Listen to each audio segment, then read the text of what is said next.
আপনারা জানেন সম্প্রতি ঘটে যাওয়া কুষ্টিয়ার দৌলতপুর থানার পিলিপনগরে শামীম কালান্দারকে পিটিয়ে হত্যা করা এই বিষয়টা সারা দুনিয়াতে আলোড়ন সৃষ্টি করেছে। খুব মর্মাহত আমরা ব্যথিত। আমরা মানুষ দাবি করতে পারি না, ঘৃণিত, লজ্জিত। কারণ হলো আল্লাহ পবিত্র কোরআনের সূরা বাকারার 156 নম্বর আয়াতে বলে দিলেন, লা ইকরাহা ফিদ্দিন। এই ধর্ম নিয়ে, দিন মানে ধর্ম নিয়ে কোনো বাড়াবাড়ি নাই, জোর জবরদস্তি নাই। যার যার খুশি সে তা করবে। কারণ এ রাজ্য, এই মহারাজের মালিককে, মহারাজকে আল্লাহ সৃষ্টিকর্তা। তা সৃষ্টিকর্তা যারে দিয়ে যা করবে সেই তা করবে। তুমি আমি কেন অকারণ একজন আরেকজনের মাথায় বাড়ি মারবো? আমরা কেন মব সৃষ্টি করব? আমরা কেন দলাদলি করে একজন আরেকজনকে হত্যা করব? আমরা কেন মানুষে মানুষে দ্বন্দ্ব করব? এটা কোন ধর্মে পেলে? তোমরাই যে বলো ধর্ম অবমাননা। তো ধর্ম যদি অবমাননা হয়, আল্লাহ বলছে লা ইকরাহা ফিদ্দিন। ও ন্যাংটা হয়ে আসুক, ও ঘুষ খাক, ও সুদ খাক, ও ছগলখুরি করুক, ও যা কিছু করুক তার বিচার আমি করব। তুমি কেন তার মাথায় গিয়ে বাড়ি মারতে পারো? তুমি ধর্ম অবমাননা তুমি করেছো প্রথম। কারণ কোরআনের কথা অমান্য তুমি করে একজন মানুষকে কেন বাড়ি মারলে? তুমি কোথায় পেয়েছো এই আইন? দেখাও, কোরআনে দেখাও। লাকুম দীনুকুম ওয়ালিয়া দিন। যার যার ধর্ম তার তার কাছে। আল্লাহ বলে দিয়েছেন দুটো সূরা, লাকুম দীনুকুম ওয়ালিয়া দিন। যার ধর্ম তার কাছে। লা ইকরাহা ফিদ্দিন। ধর্ম নিয়ে কোনো জোর জবরদস্তি নাই। তাহলে যে লোক শামীম, বুঝলাম খ্রিস্টান সাজে, ইহুদি সাজে, নাসারা সাজে, হিন্দু সাজে, সে তার জায়গায় বসে যা খুশি তা করুক। তুমি বলতে কে? তুমি তার প্রতিবাদ করতে কে? তোমরা কেন মব সৃষ্টি করে এভাবে মানুষ মারবে? এইটা পাইলে কোথায়? কে দিল তোমাদের এই শক্তি? কে দিল তোমাদের এই ক্ষমতা যে তোমরা একটা মানুষকে বাড়ে হত্যা করবে? তোমরা নুরু পাগলার লাশ উঠায় কবর থেকে 13 দিন পরে উঠায় তোমরা রাস্তায় দিয়ে পোড়াই দিলে। এই ক্ষমতা তোমাদের কে দিল? এই বিচারের ক্ষমতা তোমাকে কে দিল? রবীন্দ্রনাথ ঠাকুর তার একটা কবিতায় লিখেছে, তোমার এই ন্যায়ের দণ্ড প্রত্যেকের করে, অর্পণ করেছে নিজে প্রত্যেকের পরে, দিয়েছ শাসন ভার, হে রাজাদি রাজ, সে গুরু সম্মান তবে সে দুরূহ কাজ। রবীন্দ্রনাথ ঠাকুর বলে গেছে কথা। তোমরা মারামারি করবে এটা রবীন্দ্রনাথ ঠাকুর জানতো। ন্যায় বিচার আগে নিজে হাতে নাও। সেই মানুষ যে নিজের ভুল আগে ধরে, সেই মানুষ অপরের ক্ষতি থেকে নিজেকে বিরত রাখে, সেই মানুষ যে মানুষ খোঁজে, সেই মানুষ যে নিজের ক্ষতি করে অপরের উপকার করে, সেই মানুষ যে বিনয় হয়, সেই মানুষ যে জীবে সেবা করে, সেই মানুষ যে সত্যবাদী হয়। আর তোমরা আজকে ধর্মের পোশাক লাগায়, ধর্মের লেবাস লাগায় একটা মানুষকে অকাতরে দিনে দুপুরে তার বাড়িতে ভাঙচুর, আগুন এবং তাকে বাড়ই হত্যা করলে। এই আইন কি আল্লাহ তোমাদের কাছে দিয়েছে? আল কতলু বিল কত, কোরআনে আছে আল কতলু বিল কত, হত্যার বদলে হত্যা। তুমি পিটায় মারছ, তোমাকে আর একজনে পিটায় মারবে, অপেক্ষা করো শুধুমাত্র। আল্লাহ কখনো ছেড়ে দেয় না, ছাড় দেয়, সময় দেয়, ছেড়ে দেয় না। আল্লাহ কখনো ছেড়ে দেয় না। আমি আমার জীবনে দেখেছি একজন ডাকাত আর একজন ডাকাতকে মারছে, বা ডাকাতি করতে গিয়ে মারছে। ওই ডাকাত অপরাধ করে নাই, কিন্তু সেই আর একজন জায়গায় মার্ডার হয়েছে, সেই মার্ডারের কেস ওই ডাকাতের ঘরে এসে ডাকাতের ফাঁসি হইল। তো ডাকাত বলেছিল যে আমিও মানুষ মারছি, সেই মার্ডার কেস আজকে আমার ঘরে এসে আমার ফাঁসি হলো, পাপের প্রায়শ্চিত্ত আমি পাইলাম। তো তোমরাও মনে রাখো, ধর্মের লিবাস লাগায় অধর্মের কাজগুলো করেছো। সূরা আরাফের 179 নম্বর আয়াত আল্লাহ বলেছেন, ওয়ালাকাদ জারানা লি জাহান্নামা কাসীরাম মিনাল জিন্নি ওয়াল ইনস। কেন? আমি অধিকাংশ মানুষ এবং জিনকে জাহান্নামের ইন্ধন বানাবো। লাহুম কুলুবুহুম লা ইয়াফকাহুনা বিহা। এই কারণে যে তাদের অন্তর আছে, সে অন্তরে তারা চিন্তা ভাবনা না করে, তারা ধ্যান ধারণা না করে, তারা কোনো তার তোয়াক্কা না করে খারাপ কাজ করে। সেটাতে তারাও ভালো মন্দ যাচাই করে না। ওয়ালাহুম আয়ুনুন লা ইবসিরুনা বিহা। তাদের কারো দুটো চোখ দিয়ে দেখে না। তোমরা অন্ধ, কানা। আল্লাহ কইছে কানা। আল্লাহুম আযানুন লা ইসমিউনা বিহা, তাদের কারো দূরে কান দেওয়া হয়েছে, কান্দে শোনে না। তোমরা ভয়রা, তোমরা বধির।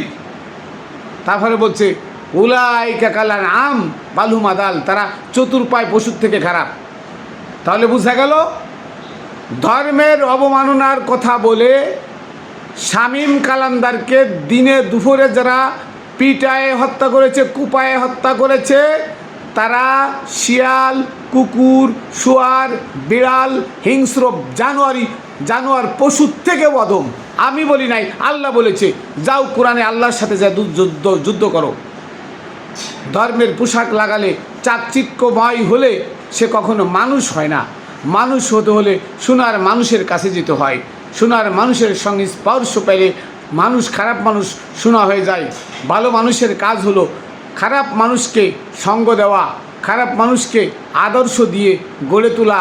আমার নবীর আদর্শ ছিল কি? তোমরা নবীর দোহাই দাও, নবীকে মানো না। নবীর জন্মদিন পালন করতে বলে তোমরা বলো নবীর জন্মদিন পালন করে সিন্নি খাওয়া আমার গু খাওয়া সমান। নাউজুবিল্লাহি মিন যালিক। অথচ কোরআনে সূরা মারিয়াম পড়ো, মারিয়ামের 33 নম্বর আয়াতে পড়ছে, 33 নম্বর আয়াত, ওয়াসাল্লামু আলাইয়া ইজাবুলিত্তু, ওয়াসাল্লামু আলাইয়া ইজাবুলিত্তু, আমার উপরে দুরুদ সালাম পড়ো যেদিন আমার জন্ম হয়েছিল। সূরা মারিয়াম পড়ো। তোমরা আজকে কোরআন পড়ো না। নবীর নামে দুরুদ পড়া ফরজ, কোরআনে আছে ফরজ, আর তোমরা বলো বেদাত। আবার তোমরা ধর্মের অবমাননা শিখাও আমাদেরকে। তোমরা যে কোন ধর্ম করো, সেই কারবালার এজিদের ধর্ম করো, আমরা 100% গ্যারান্টি দেবো। তোমরা এজিদের ধর্ম করো। এই মারামারি, মানুষ হত্যা, জীব হত্যা এজিদের চরিত্র ছিল, কখনো হুসাইনের চরিত্রে মানুষ হত্যা ছিল না। হুসাইনের চরিত্র ছিল আদর্শবান, হুসাইন ছিল আদর্শ, এজিদ ছিল হিংস্র। হুসাইন ছিল আখিরাতের রাজা বাদশাহ, আর হুসাইন ছিল দুনিয়ার রাজা বাদশাহ। হুসাইন আখিরাতের দিকে ডাকছে, আর এজিদ দুনিয়ার দিকে ডাকছে। পার্থক্য ছিল এখানে। এজিদ ছিল দুনিয়ালোভী, আর হুসাইন ছিল পরকালের অন্বেষী। পার্থক্য এখানে। হুসাইন ছিল সত্যবাদী, এজিদ ছিল মিথ্যাবাদী। হুসাইন ছিল সত্য পথে, এজিদ ছিল তাগুদের পথে।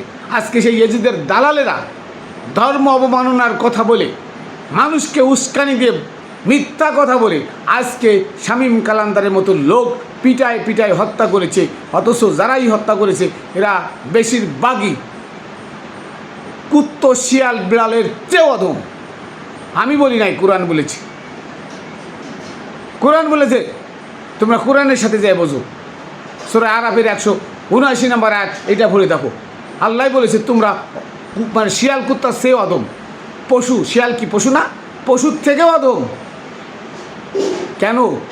কারণ মানুষ কখনো মানুষ হত্যা করতে পারে না। অমানুষেরা মানুষ হত্যা করে, পশুরাই মানুষ হত্যা করে। বাঘে কি করে?